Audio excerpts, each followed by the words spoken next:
Esto es el laberinto de Minotauro Beca. Es lunes, toca hablar de historia. Y bueno, esta semana vamos a hablar de, porque se acerca el Día de Todos los Santos. Alguno dirá que es Halloween, pero es para darle un puñetazo en la cabeza, porque aquí estamos en España, cada uno que celebre lo que quiera, pero que nadie me regañe a mí por celebrar el Día de Todos los Santos, porque es el día nuestro, que estaría bueno, que encima me regañan. Yo respeto, pero que me respeten. Pues hoy vamos a comentar en los lunes historia, vamos a hablar relacionado con eso, porque vamos a hablar de las tumbas de los reyes. Sobre todo me voy a centrar en las tumbas de los reyes castellanos. Bueno, mal llamados castellanos, porque voy a hablar sobre todo de la época de los primeros reyes de Asturias, de León, de toda esa época que en teoría Castilla todavía no, el reino no se llamaba de Castilla, pero como nos pongamos solo a hablar entre qué es León y Castilla, históricamente nos podemos tirar 5 o 10 podcasts. Así que bueno, vamos a hablar de esos sepulcros, del arte, de las tradiciones que había en esa época, cómo los reyes se enterraban. Y todo esto está basado en un libro que he cogido la información de la Biblioteca Nacional. Es un libro del año 1954, o sea, fijaos si tiene información de hace tiempo y ni siquiera he podido tener el libro en mis manos como otras veces que he cogido libros para documentarme de la Biblioteca Nacional. Fijaos que está el microfilm. Los que no sepáis un poquito, microfilm es una especie de peliculita, tú ves en la que se adaptan los libros, para que esos libros duren muchísimo más de lo que duraría una fotocopia o otro formato. Es que el tema de las tumbas en los reyes de Castilla, pues siempre ha tenido su polémica y su cosa, porque, por ejemplo, pasó que Carlos I del reino de Castilla, de Aragón, de todos esos reinos, y V del Sacro Imperio Romano Germánico, pues fue a visitar a los monjes del monasterio de las Huelgas y les echó un broncón porque habían ido moviendo la tumba, que en este caso no es de un rey, pero es del Cid, que prácticamente para muchos es como si fuera un rey. La habían movido en un sitio que estaba peor, más escondido, y eran esas tumbas que ahora veremos que no tenían en esa época muchas veces ni piedra, ni muchas veces se sabía el epitafio ni de quién era, había que investigar para saber de quién era esa tumba, y estamos hablando de reyes, o sea, de reyes de León, de Castilla.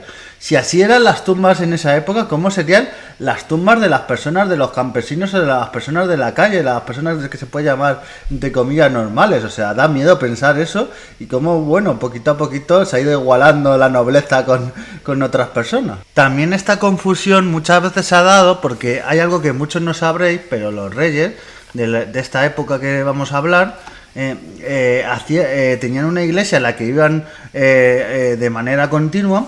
Esa iglesia luego decían, uy, pues aquí es donde yo me quiero enterrar. Entonces, ¿qué hacían? Una sepultura, un féretro incluso muchas veces, para enterrarse ahí, lo estaba ya totalmente construido. Pero luego, ¿qué pasa? Que por cosas de la corte, de la guerra, de un montón de cosas, porque recordemos que en esa época, en las cortes medievales, no había una corte fija. O sea, el rey se movía que si a León, que si a Burgos, que si a Oviedo, a Cangas de Onís, donde le tocara. Entonces, le podía fallecer en otro sitio, que había estado unos años de reinado en Oviedo y luego se iba a León, y eso muchas veces hacía que se construyera una tumba para este rey, pero luego esa tumba, claro, lo que ha pasado muchas veces y por lo que ha habido mucha confusión, a veces, y yo me ha pasado en visitas guiadas y he dicho, pero si aquí no está este hombre, sus restos corpóreos en sí, está la tumba, pero no está la tumba en sí, o sea, hay reyes que pueden tener la sepultura, lo que se les suele decir, o la tumba, pero luego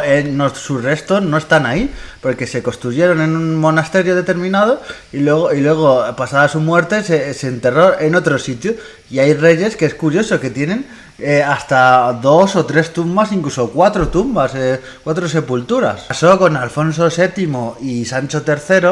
Estos reyes, mucho tiempo se ha pensado que estaban sus restos en el monasterio de las Huelgas, que por cierto, si no lo habéis visitado, os lo recomiendo fervormente que lo visitéis, porque es una obra de arte y de patrimonio ese monasterio. Pues se pensó que estaban ahí porque había esas sepulturas, pues luego se descubrió que no, que estaban en Toledo sus restos. También la confusión viene de que muchos reyes, sobre todo estamos hablando en los principios del reino de Asturias y de León, no se enterraban en lo que eran los centros, las iglesias o las basílicas o las catedrales, sino que se enterraban fuera. Entonces ha habido esa confusión de haber sepulturas en esas basílicas y pensar que era de esos reyes, porque ya digo, muchas ni siquiera tenían epitafios y era muy difícil reconocer de quién era esa tumba. Por ejemplo, muchos habéis estado en Covadonga, visitando la tumba de Pelayo. Pues si os digo que que ahí no están sus restos, ¿cómo os quedáis? Que esa sepultura no es donde realmente está su tumba y sus restos. O donde se pensaba que estaba la tumba de Fabila, el mal llamado por muchos el rey oso, porque fue asesinado por un oso, pues ese se pensaba que estaba en un dolmen, debajo de un dolmen, ahí en Cangardaní, pues luego se ha demostrado con estudios arqueológicos y todo que no estaba ahí su tumba. Los que sí están en Covadonga, por eso hay esta confusión, son Alfonso y Furuela. Alfonso I y el rey Furuela, del reino de Asturias, pues se construyó esta iglesia que hay, muchos habréis visto, está en Covadonga, está la megabasílica, pues esa no, la catedral no, pues hay una iglesia chiquitita que por unos túneles que se va, pues ahí en esa iglesia chiquitita, en lo alto ahí de esos riscos de piedra, pues ahí en esa iglesia están los restos de Alfonso y de Fruela, en la iglesia que se construyó, porque esto es muy importante a tener en cuenta. Siempre que se hacía en una iglesia que solía construir ese mismo rey, y ahí es donde se quería enterrar. Por eso los restos de Pelayo no están en Covadonga, porque en Covadonga no había ninguna iglesia originalmente. Entonces por eso esa confusión y esas cosas que ha habido en la historia. También hay que tener en cuenta que muchos de estos reyes no se enterraban en sí, sino que se enterraban sus cenizas, porque en esa época, costumbre también que había de la época de los visigodos, muchos de esos reyes, más que enterrar sin inhumar el cuerpo, también se quemaba y esas cenizas se ponían en un nicho o se enterraban. Así pasó como los reyes Silo, a la reina Dosinada y el rey Marogato, que fueron sus cenizas enterradas y que se ha demostrado que están ahí en el monasterio de San Juan Bautista. Esto es resaltar lo de que se construyan esas propias iglesias, de que esto es algo propio del reino de León. En los reinos de Navarra y de Aragón esto tardó muchísimo, incluso podemos decir que hasta siglos, hasta que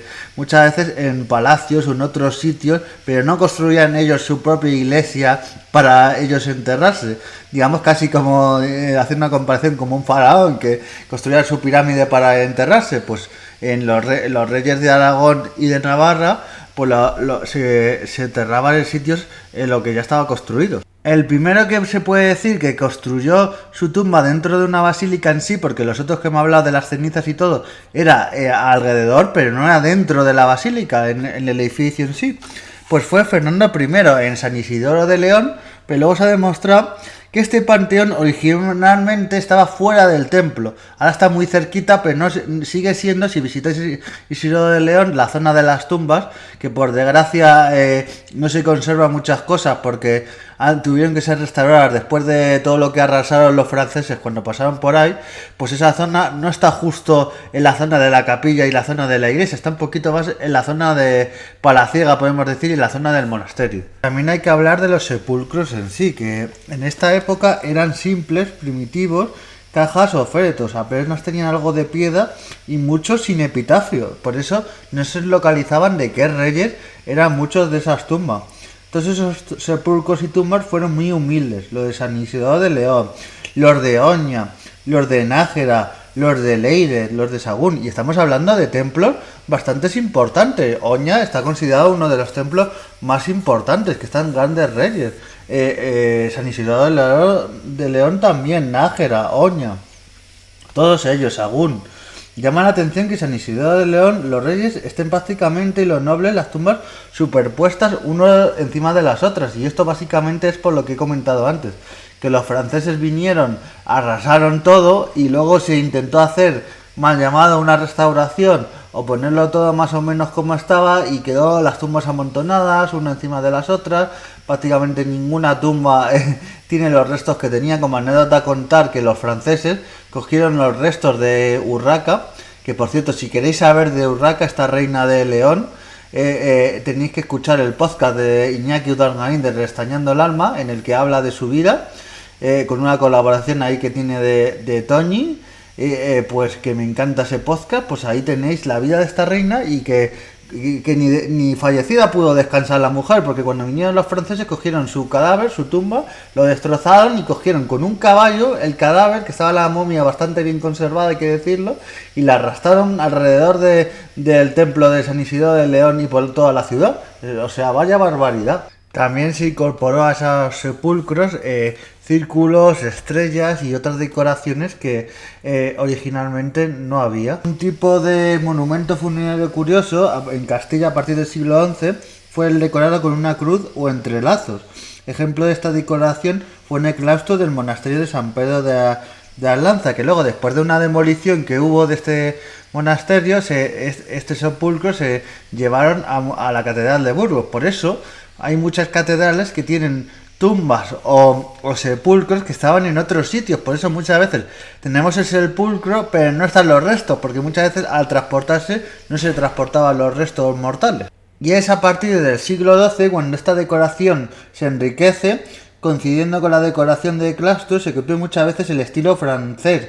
Este estilo de Cluny, que se suele decir, se mantuvo en tumbas como la de Alfonso VII, Doña Controda, con decoraciones de lucha de perros, pájaros, a manera de bestiarios, como era bastante tradicional en el románico, en las columnas, que la habéis podido ver en muchos templos románicos. Pues esto en las tumbas no se solía hacer, ni en las sepulturas, pues se empezó a hacer en las tumbas. Aunque hay muy poquitas tumbas que tengan motivos humanos en el sepulcro de esa época estamos hablando, aunque las que yo he podido ver son preciosas. Y una de las tumbas más bellas es la de Doña Blanca, esposa de Sancho III el Deseado y madre de Alfonso VIII. Si os digo madre de Alfonso VIII, si os digo Alfonso, el rey de Castilla y de León, bueno, de Castilla, porque León era un reino aparte, con otro rey. Si Alfonso VIII de Castilla y que fue el rey de las Navas de Tolosa, ya todos caéis. Y era con unos motivos que podéis ver en muchas tumbas de esa época. Es el alma llevada al cielo por los ángeles y rodeado con motivos de piedra. También se puede ver inscripciones de la cueva de Santa María del Real de Nájera. Y en estos retos se ve en piedra el cadáver de la reina, y al lado se encuentra una mujer desolada que sostienen a esta reina, a esta infanta. Así que todos esos motivos, cómo se empezaron a decorar y cómo hemos pasado de la época en que prácticamente no se podía reconocer las tumbas de los reyes a tener unos motivos de piedra, con escultura, con decoraciones y mucho más bonito.